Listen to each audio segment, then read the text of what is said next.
Newest update is in, and the space between Tropical Storm Cristobal and the U.S. coast is gradually shrinking as the storm moves north. It is less than 300 miles away.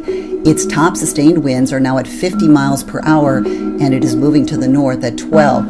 The center of the storm could move on shore as soon as Sunday afternoon, and then it'll continue to trek northward. Now keep in mind, the cone shows us where the center of the storm is, but the impacts will extend far beyond the center, even hundreds of miles from that center.